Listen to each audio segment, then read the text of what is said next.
to this story because the budget is only a couple of weeks away and the Chancellor is eyeing scrapping the two-child benefit cap while simultaneously plotting an income tax rise. This breaks Labour's manifesto pledge. She would argue, well, times are tough, you have to do this kind of thing. The autumn budget is set, of course, for the 26th of November. Will Reeves drag the entire nation down with her? Or will this be a rip-roaring success? And if so, for who? Let's speak with Councillor Martin Abrams, Green Party Councillor for Streatham. Good afternoon to you, Martin. Nice to have you with us, sir. Good afternoon, Ian. Now, I'm guessing there's probably some stuff in here that you guys over there at Green HQ are kind of all right with. And one of them would be the scrapping the two-child benefit cap and the other would be taxing rich people a bit more. Well, Ian, let's start with scrapping the two-child benefit cap. I mean, yeah. And let's call it the Tory two-child benefit cap, because we need to understand the context of when it was introduced under the Conservative Party. Yeah. But the Labour government have maintained the Tory two-child benefit cap that basically ensured that 700,000 children remain in poverty, in deep poverty, through absolutely no fault of their own. And you know, it breaks the link between what children need and the support they receive. And for the sixth richest country in the world, we should not be placing massive financial burdens on families. And let's bear in mind, because we need to break through the framing of people that claim child benefit and have more than two kids. You know, 1 in 9 children are affected by the two-child limit, and 59% of families affected by this cap have at least one parent working. You know, an increasing number of families these days are in work. And having the government and the state basically top up their poverty wages that are often paid by big multinational companies that should be paying higher wages to those on the lowest pay.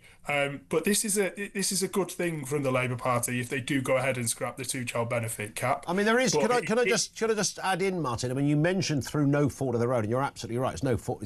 Kids are kids. It's not their fault. But there is a. Surely there is a personal responsibility as well that's incumbent on all of us. And you're absolutely right. There's a big percentage of people that go to work. It's not that this is a sort of story about the work shy who just, you know, to coin those kind of horrible phrases that keep on breeding and other people pay for it. It's not that. It's just the fact that there's still such a thing as a responsibility, isn't there? And if you're struggling to, you know, feed a couple of kids, then the strong advice is that, you know, maybe not have another one. That's reasonable, isn't it? It's not all down to governments. People's circumstances change, Ian, and they can change overnight. They can. You know, we've just seen the unemployment figures come out today with 5% unemployment rate. People are being made redundant. Their circumstances change. If they have a third child, then they should be able to claim child benefit for that child. And I'll go again. So is there no cut-off? Is there no cut-off for that, where you say, look, the nation, we've got an incredible system. It's not perfect. It's better than some. It's not as good as others. I get all of that. But there is a point when you have to say, look, the state has an absolute duty. The government doesn't have any money. It only has other people's money. It's got an absolute duty to spend that fairly where they can. And there has to be a point when you say, look, we can't just say, look, there's money for this whenever and whatever your change of circumstances. We try to make it fit, but we're not always going to be able to do it. So we've settled on this two-child thing, which seems about reasonable. And of course, there are other circumstances that would explain some people's problem with having enough money. It isn't just down to the government, but there's got to be a point where we have a cut-off, right? Well, this is a tax on poverty, Ian. This is a tax that directly impoverishes those on the lowest income brackets. And how can, in a civilised society, that be okay? And I don't know if you've noticed, Ian, but the nation's birth rate is falling off a cliff. Yeah. Why are we taxing people for having more than 2 children? We need to be doing policies. We're not taxing them, we're just not giving them other taxpayers' money. Well, it is essentially a tax on having more than 2 children, Ian. And it was a tax for everybody else, but not for them. That has plunged hundreds of thousands of children into poverty through no fault of their own. In Lambeth, where I'm a councillor, we're having to close schools because there's not enough children to fill those schools. That's We're having to extraordinary. amalgamate schools because there's not enough children. You know, that is it turning into a bit of a crisis. And, you know, you need to look at the deep-seated problems with that. That is the cost of living, which is affecting almost everyone in this country, apart from a small handful of the richest people at the top of society. And people are making a decision to have fewer kids, even though they might want them. We should not be forcing people into making these decisions. But there should be the conditions in this country, the sixth richest country in the world, where if people want a larger family, then they should be able to have a larger family. Yeah, but so that they surely should make sure they can pay for a larger family. I mean, thank goodness for the rich old duffers at the top, because they're financing all of this. I mean,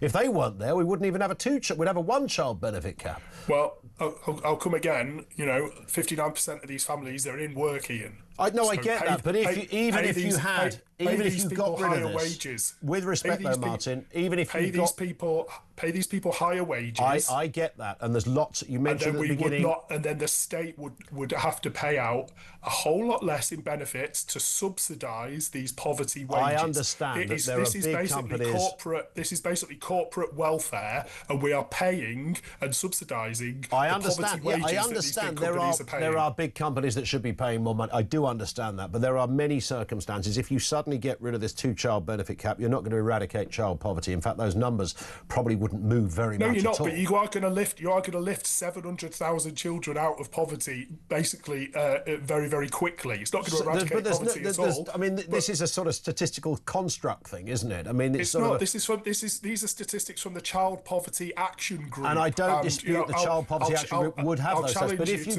if you got rid of better statistics than them. Well, no, I'm arguing the case that I don't think you would eradicate 700,000 kids out of poverty by just removing this one cap. It would their calculations and their statistics from a report that they've produced have worked out that 700,000 children would be lifted out of the deepest poverty in this country if the two-child benefit cap was lifted. We need to do it. The Labour government should have done it as one of their first policies. Instead, they maintained this cap. They even then suspended 7 Labour MPs that broke the whip to vote for scrapping this cap. You know, I would argue what has changed for this Labour government to suddenly turn around. My theory is that they are now being pulled from the left by the Green Party, who are having a green surge. So but ideologically, they're having to react to the fact that the Green Party are now overtaking them in many polls. But Martin, you and that fella Zach, and not just the two of you, but all the others as well, have kind of put a sort of socialist guns at the head of the Labour Party, metaphorically, obviously, and kind of forced them into this in many ways. And this is an area, of course, the welfare budget that this all comes under, that is completely unsustainable. I mean, it's unsustainable now, and it's going to be more unsustainable as we move through the ensuing years. And yet the bill is about to go up for something that we should be looking at, saying the bill's got to come down. It's only unsustainable, Ian, if you completely ignore the fact that the richest 1% are hoarding about 50% of the nation's wealth. The richest 50 families... They didn't steal it, Martin.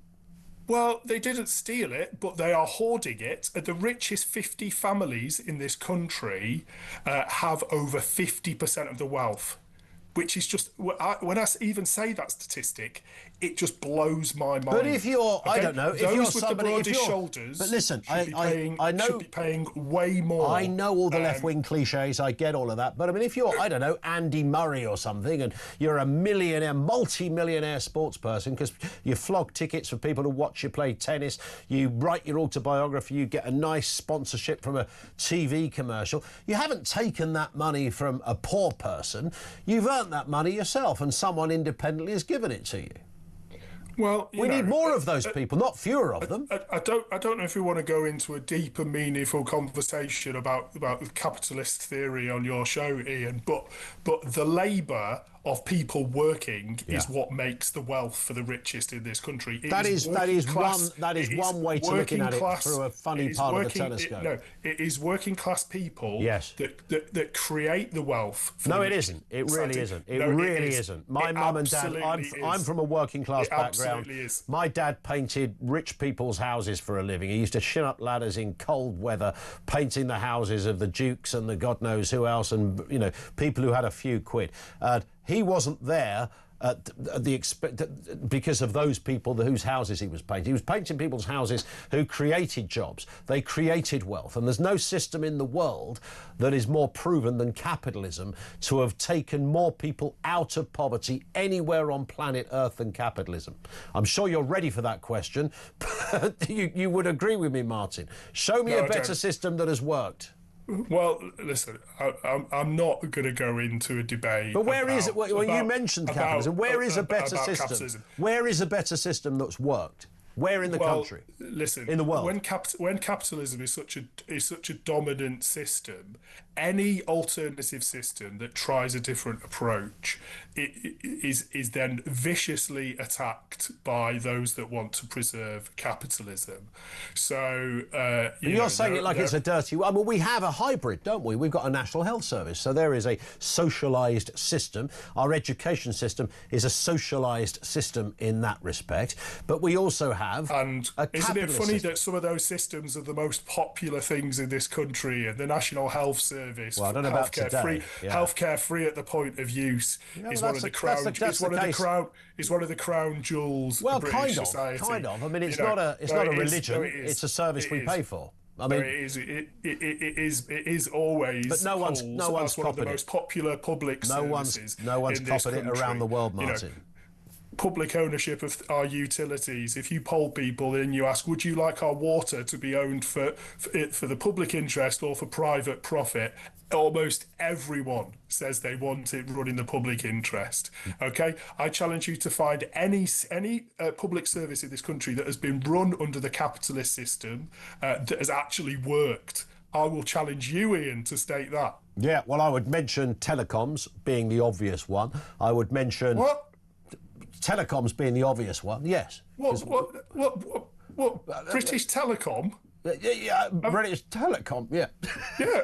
I mean, that has been basically fragmented to such an extent that people are having to pay thousands and thousands of pounds for a service that really should be free at the point of use. So you think everything should be free? Like you're like the mayor of New York. Everything should be free. Childcare free. Phone free. Vital public services. There should be a universal They've got to be paid for, though. They've got to be paid for, Martin. Yeah, OK, and that's what we talk about wealth taxes. OK, they can't pay for everything. They can't pay for everything. Well, there won't be any wealthy if you tax them out their pants. I think when you've got billionaires and trillionaires now, with Elon Musk becoming the world's first trillionaire, you know, how can you justify that as being a productive thing? Well, that's between him and shareholders of Tesla, isn't it? I mean, I find that a bit weird. I have to say, it is obscene. It is obscene, and the amount of wealth that the richest in society hoard could be redistributed and pay for things like free broadband for people. Well, I don't know if you could do free everything, but all I would say is I think there is a misconception that, I mean, telecoms, when British Telecom came along, we didn't have mobile phones, we didn't have the internet, we didn't have all of those other things. Always impossible until it's done, Ian. It's always impossible until it's done. I'm making the point that when the state runs something, it doesn't necessarily make it cheaper, and it doesn't necessarily make it more efficient. It might make us feel good in the pit of our bellies, and someone like yourself, Martin, might go, we own all of this, but it doesn't mean it's going to be more reasonable on price or service. The terrifying prospect of our National Health Service being privatised. Who's going to privatise the NHS? Actively being talked about. Talked about by who? It's being talked about by reform politicians. No, they've talked about creating an insurance-based system, like France or Germany, essentially privatising it off. No, it's not. What about France or Germany? No, France, Germany, Australia, Ireland, all these countries. France and Germany have a healthcare system that much of it is run by private sector. Yeah, and it's free from cradle to grave. It's still free. Go to Poland, it's still free. As part of an insurance-based system. So what? It's still free.